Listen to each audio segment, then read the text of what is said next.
What kind of ale was Tolkien actually drinking when he created beer for the Shire?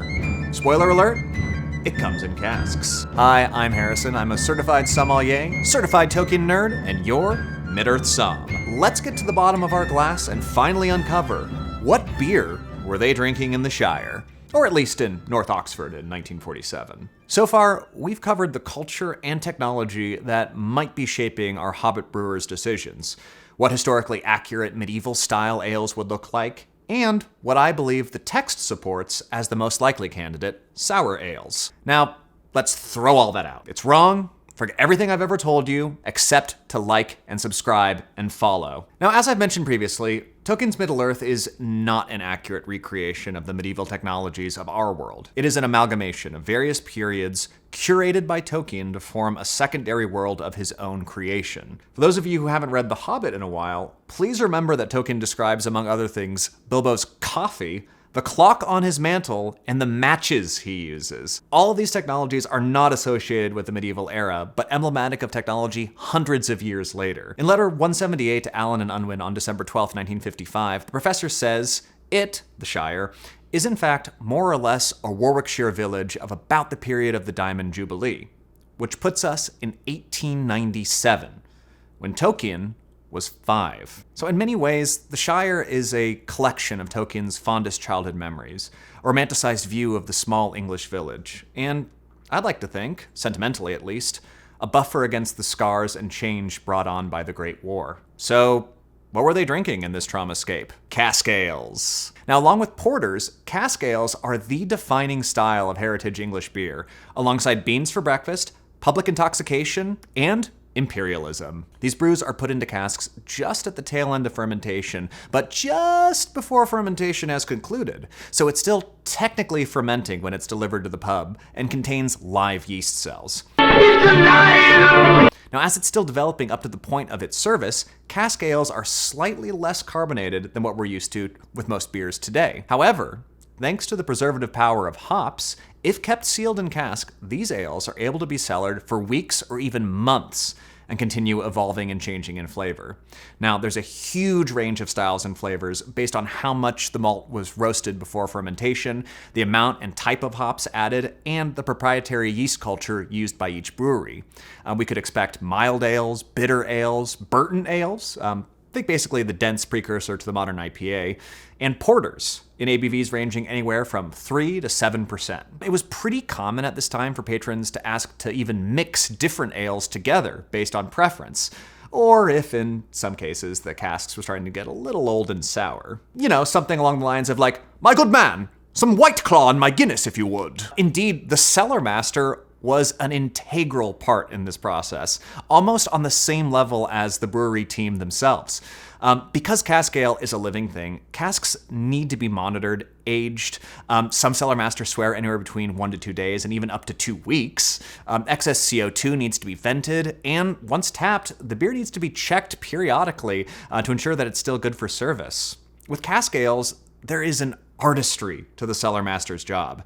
Your enjoyment is literally in their hands, which adds a whole other dimension to Sam's infatuation with Rosie. Cask ales are inherently community-oriented, served in pubs and taverns out of large casks, like what we see in English pub culture. They're hyper-local, they don't last as long, they don't travel as well, and we know that each tavern has their own local beer of varying regard and quality in the Shire, as we see from Pippin's rating of various beers throughout the first book. We do know that beer is kept in cellar at Bag End, implying local delivery. However, we don't have any evidence from the text that taverns are exporting their beer to other establishments.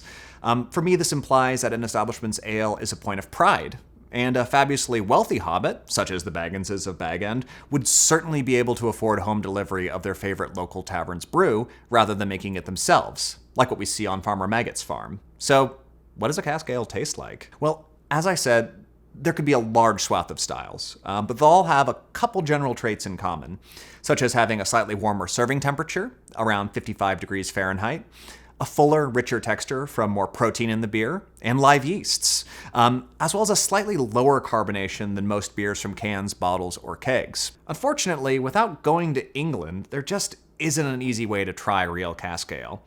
If you're lucky enough to live near a brewery, chances are they may have a cask ale of their own for you to try. If you do know of one near you, by the way, please hit us in the comment section below. I'm always looking for a new one.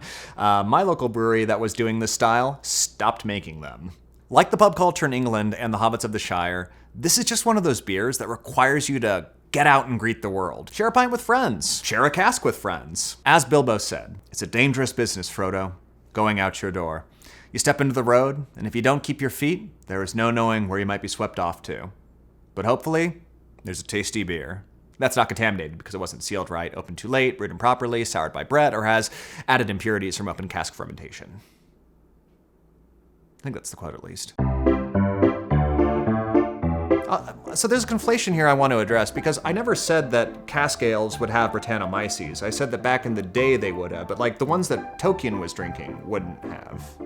The Brettanomyces thing applies more to the Belgian ales, where it's like it's an intentional style. Before the Industrial Revolution, like every beer would have had some level of tartness to it. You couldn't have a beer that didn't have Brett in it.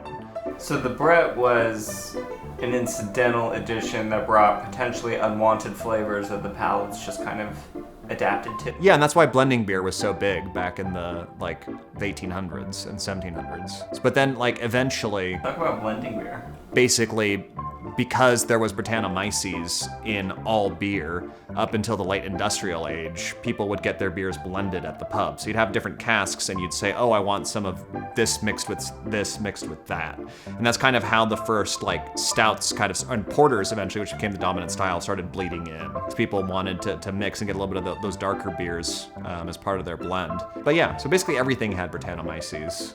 The equivalent of a teenager going to the soft fountain Yes. thing and mixing some Sprite and some Coke. 100%.